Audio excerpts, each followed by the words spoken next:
Carpal tunnel syndrome atau sindrom lorong kapal adalah kondisi medis umum akibat tekanan pada saraf median di pergelangan tangan yang menyebabkan mati rasa, kesemutan, nyeri, dan kelemahan pada ibu jari. Ini sering disebabkan oleh gerakan tangan yang berulang dan lebih sering dialamin sama wanita. Saraf kejepit yang spesifik di pergelangan tangan gitu. Maksudnya bukan di bagian badan yang lain. Kenapa namanya jadi carpal tunnel? Karena saraf median di pergelangan tangan itu tertekan atau terhimpit. Kenapa orang bisa kena carpal tunnel? Karena gerakan tangan yang berulang dalam jangka waktu yang lama. Misalnya ngetik atau pakai mouse komputer. Kalian kalau pakai laptop kan pasti yang paling sering bergerak kan tangannya kan. Itu benar-benar harus udah diperhatiin banget. Karena gue kena nih. Ini baru seumur hidup nih. Di dalam hidup gue yang 30 plus ini gue baru pertama kali kena yang namanya carpal tunnel syndrome atau sindrom saraf kejepit di pergelangan tangan. Wah gila. Wah parah guys, parah. Gue gak kayak melebih-lebihkan karena ini emang parah sakitnya, nyeri.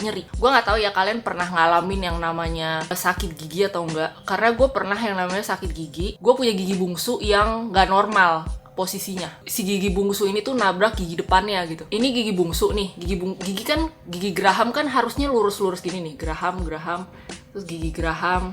Nah, gigi bungsu gua, which is gigi bungsu adalah gigi yang paling belakang ya, di rongga mulut kalian yang bagian bawah sama atas. Gigi bungsu tuh letaknya ada di yang paling belakang. Kalau misalnya gigi bungsu kalian lurus kayak gini, ini gigi bungsu nih anggap aja, dia lurus gini, selamat, kalian beruntung, kalian one of the lucky few. Oke, tapi gigi bungsu gua begini. Jadi ini gigi depannya, gigi geraham depannya, ini gigi bungsunya gini, nabrak.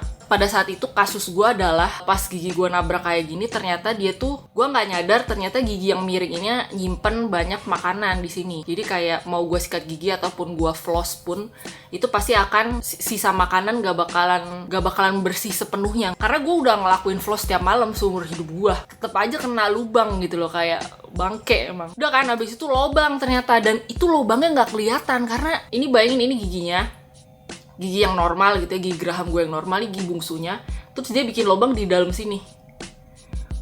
Mulut gue posisinya di sini. Ya mana pernah gue ngeliat lobangnya kalau tiap gue ngaca atau gue nggak sadar karena lobangnya itu dia bikin di belakang gitu.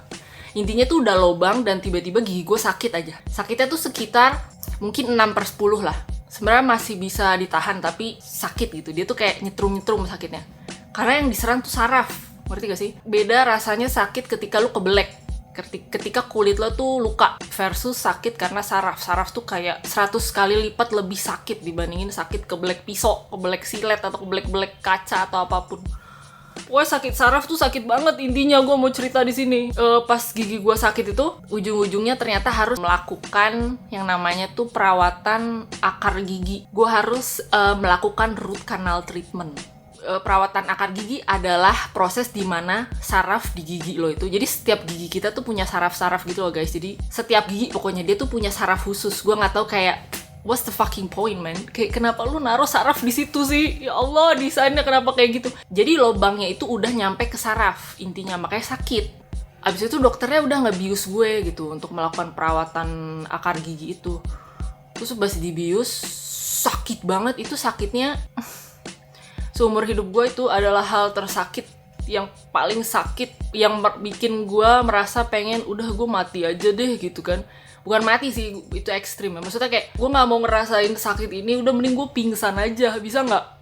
Terus gue bangun-bangun udah gak sakit gitu loh. Karena gue kayak kenapa gue gak pingsan gitu, kok udah sesakit ini. Kan harusnya badan kita responnya kayak dibikin gak sadar gitu, dibikin unconscious. Ini gue masih conscious terus nih, kayak gimana sih, gue gak mau ngerasain ini gitu kan. Udah kan? Terus kayak gue masih sadar, gue gak pingsan-pingsan, akhirnya gue tahan dan gue teriak-teriak tuh semalaman setelah perawatan akar itu.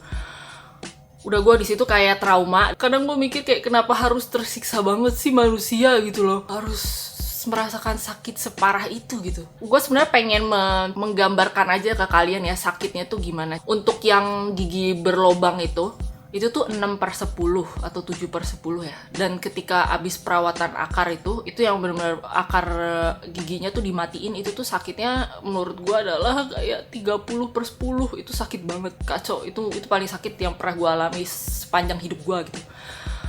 Carpal tunnel ini sakitnya adalah kira-kira 8/10. Ntar gue akan melakukan reenactment atau reka ulang kejadian gimana posisi gue ketika gue lagi kerja di laptop itu sampai bisa kena carpal tunnel syndrome. Gue akan nunjukin gimana posisinya, gue akan nunjukin berapa lama gue stay di posisi itu ya. Harapan gue dengan reenactment ini, kalian justru bisa menghindari posisi ini. Emang jelek banget sih, posisinya tuh kayak ngasal banget dan egois, ngerti nggak? Posisi males dan egois buat badan. I'll show you. Reka ulang posisi.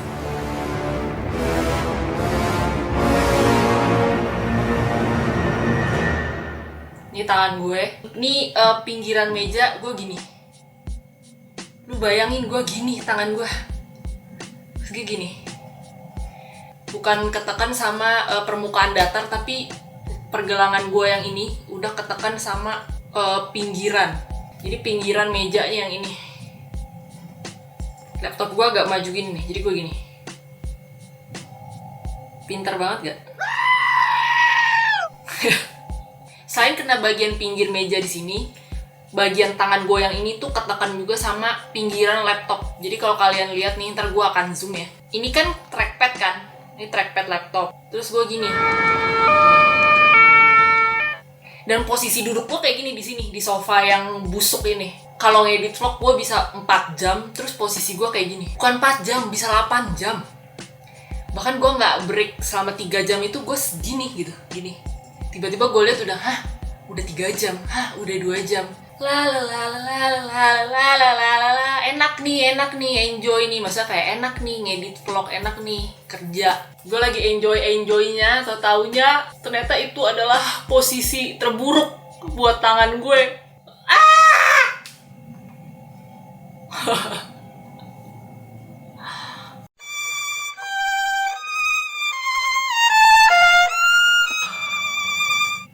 Oh god, baunya kayak bau nenek-nenek. Gue mau pakai ini karena sebenarnya ini udah jauh membaik, jauh banget membaik lengan gue. Setelah kejadian yang gue memosisikan tangan gue kayak gitu di laptop gue ya selama 8 jam mungkin atau lebih. Kayak gue kalau kerja tuh bisa bener-bener lupa waktu dan yaudah gue 12 jam kayak gitu. Breaknya tuh cuman ke toilet, pipis, sama ya makan. Jadi gue tuh sempet kayak stop gitu, berhenti abis 12 jam gue ke posisinya kayak gitu ya. Pokoknya belasan jam gue posisinya kayak gitu. Gue langsung kayak berhenti gitu karena tiba-tiba ada yang nyetrum. Di lengan gue tuh ada yang nyetrum gitu. Gue kayak apa nih gitu, sakit. Kok lama-lama sakit ya? Tapi itu sakitnya bener-bener cuman tipis banget. Kayak mungkin 2/10 sakitnya. Terus gue abis itu stop. Abis itu gue break bentar, abis itu gue kerja lagi. Kayaknya abis itu gue karena udah agak nyeri, gue kerja cuma bentar kayak sejam. Abis itu gue udah bener-bener stop gitu, gue mandi bla bla bla, gue akhirnya tidur gitu. Terus pas lagi tidur itu gue kebangun.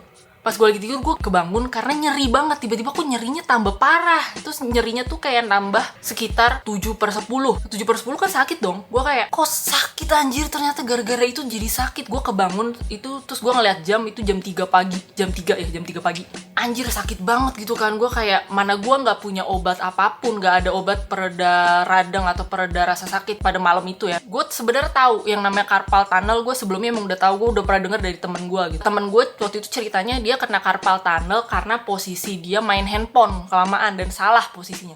Jadi sebenarnya hari ini tuh mendung banget dan gue nggak tahu gue bisa jalan kaki atau enggak. Tapi intinya tuh gue pengen jalan kaki yang lumayan jauh gitu, kayak mungkin 5.000 langkah outdoor biar gue kena sinar matahari juga. Jadi badan gue panas gitu.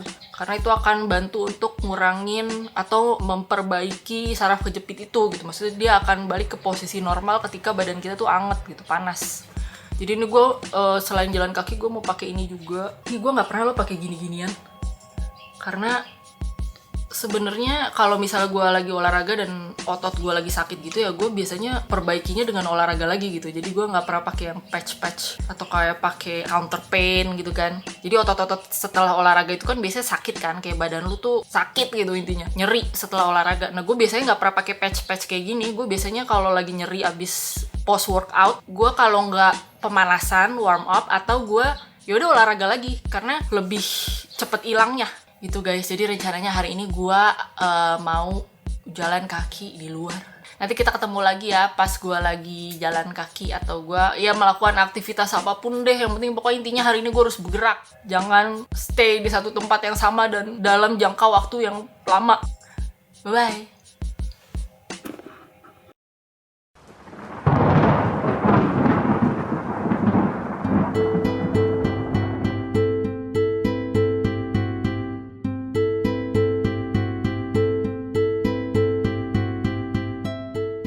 Tamannya sepi banget, jadi ini adalah saat yang tepat buat jalan kaki. Tamannya sepi, bersih, teratur.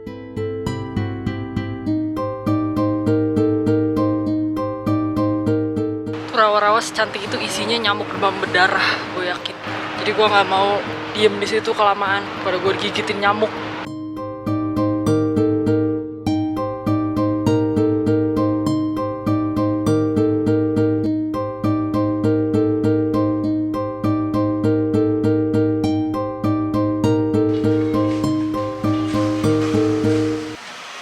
Supporting lokal produk. Sekarang gue mau makan siang setelah jalan yang lumayan panjang tadi. Walaupun nggak panjang-panjang banget karena tahu-tahu hujan.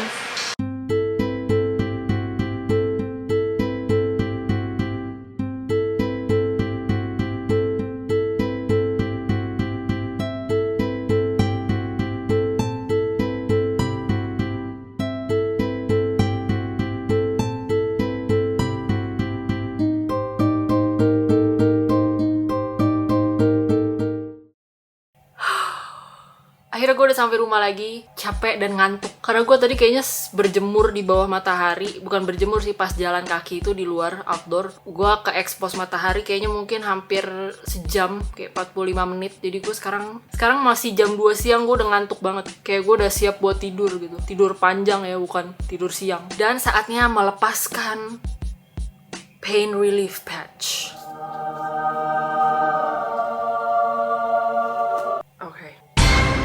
Udah kelamaan gue pakai, jadi bau mentolnya udah gak ada.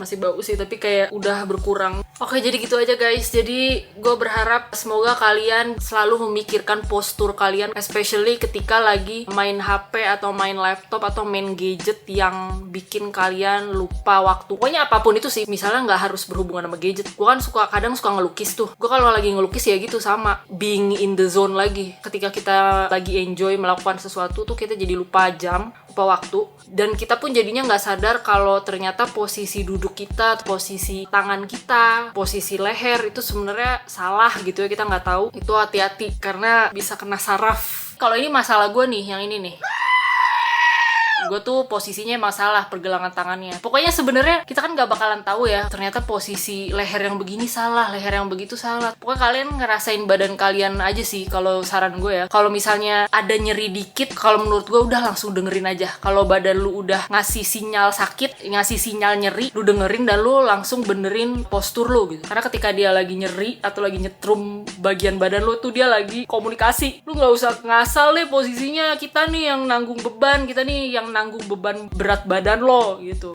Kayak mereka ngamuk karena posisinya ngasal. Sampai ketemu lagi di vlog selanjutnya. Bye bye, love you, take care. Semoga kalian sehat selalu. Bye bye.